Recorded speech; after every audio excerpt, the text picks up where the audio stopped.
one more. I was on the computer looking at pictures of the Albany Institute of History and Art archives. I was looking for a picture that would spark an idea to create a story. They say a picture is worth 1,000 words. Then I saw a picture of downtown Albany in 1923. It was a hustling and bustling city. And I said, I have a story. And it's a true story. It's about my grandparents, Rose and Meyer Shearer. Rose lived in Poland, and my grandfather, Meyer Shearer, lived in Russia. And in the late 1800s and early 1900s, soldiers would go into villages where only Jewish people were living, and they would say, "We don't want you Jews living in our country. You have 24 hours to get out, or you will be killed." So during this period of time, a lot of Jewish people were immigrating to different parts of the world. My grandmother chose to come to Ellis Island and make a new life in America with some of her people from her village and relatives. My grandfather, who lived in Romania, also chose to come to America, to Ellis Island, and then to start a new life in America as well. When they both arrived separately in 1914, they were greeted by Hebrew Tailors Association. My grandmother was a seamstress and my grandfather was a tailor. And they were hoping to find a job in New York, and they searched and found the Albany Hebrew Tailors. They heard that that organization would help them find jobs. And they had an area from New Jersey to Montreal that they would help people that were tailors to take the train to different cities where they could find people from their village, both relatives and just friends, and start a new life. And both my grandparents had relatives and friends in Albany, New York. So the Hebrew Tailors helped them take the train up, and they were greeted by their friends and relatives, which took them in, taught them English, and set them up with jobs as tailors and seamstresses.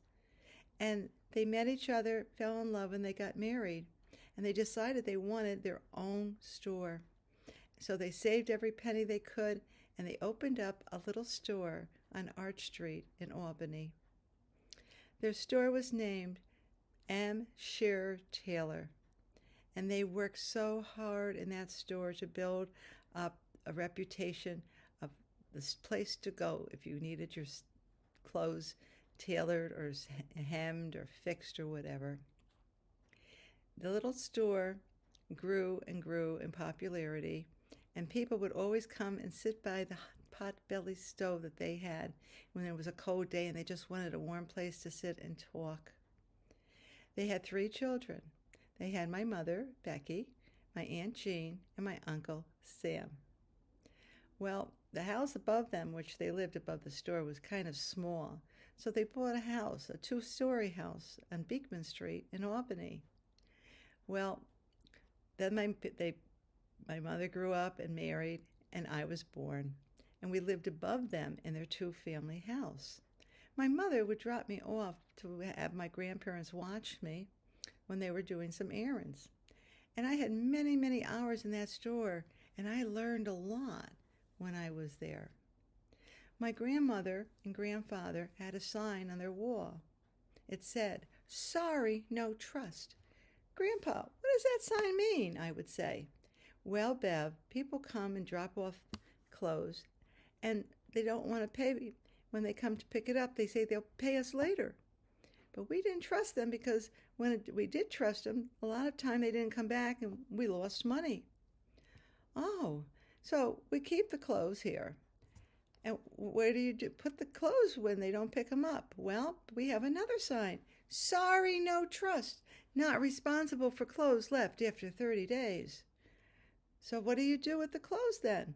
"Well," he said to me, "we put them in the back of the basement.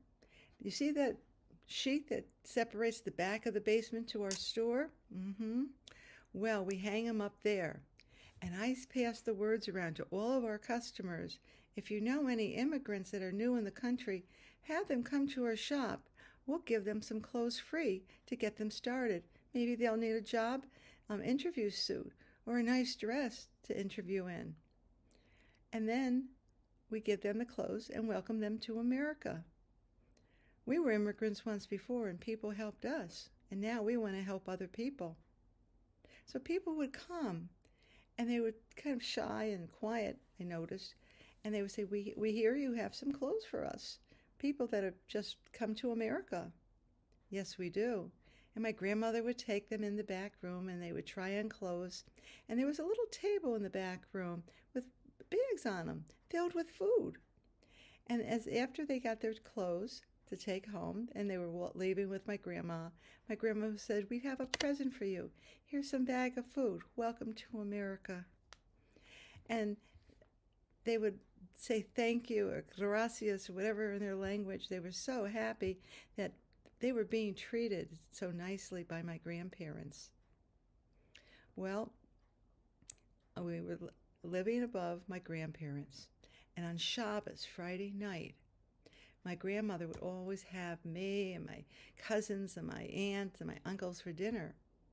But I'd go to dinner and I'd see someone different quite a lot. Almost every Saturday and Friday night, we'd have dinner around the table, and strange people were there that I never met.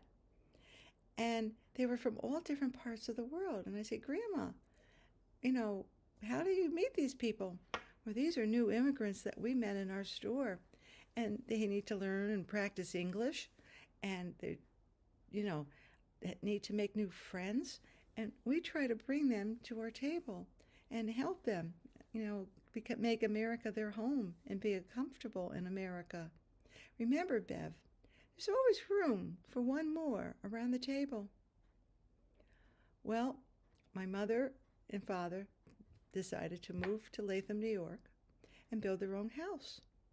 And while we were there in Latham, my mother had to start working because the bills were high, and my father and mother wanted to make sure that they could provide for us. So my mother would sometimes invite people over for Sunday dinner. Now, my father worked 6 days a week, so Sunday was the only day that we could sit together as a family. And the doorbell would ring, and there would be a stranger, and my mother would say, oh, I'm so happy you came and decided to come.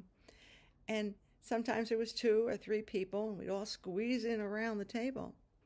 And I said to my mom, Mom, I know you have to work to help put the food on the table and clothes and everything. Why do you keep asking people to come to dinner for our house? She said, well, Beverly, it's a family tradition. Grandma always invited new immigrants that came from different parts of the world. And we have a Shabbos dinner for them on Friday night. And Grandma would always say, there's always room for one more. Well, it's a tradition now of our family, and I'm carrying on this tradition. And that's why I invite people over to practice their English, to make new friends, and to feel welcome in their new home, America. And I grew up and around the holiday times, or maybe a special birthday that someone was celebrating or whatever, I would invite people, new people that I had met that just had come to America, new immigrants learning English, needing a friend, just to feel comfortable in their new home. And once after dinner, when we were all sitting around having dinner and dessert, somebody said to me, Bev, why do you invite people you don't even know just to come to your house and have dinner? And I said, well, it's a family tradition. There's always room for one more around your table. And if it means squeezing everyone in, I would do it, because it's my family, my grandmother, my mother, and now I are carrying on this tradition to welcome people to America and make new friends. Now, the people that were in the picture in 1923, they probably have had children and grandchildren and great-grandchildren, and some of them, like me, are still living in Albany, New York area. And it's because of them and the hard work of all the immigrants that come to the Capital District makes this region the great place it is today. And I thank all of them for making Albany a great place to live. Thank you, immigrants, for making us a great community.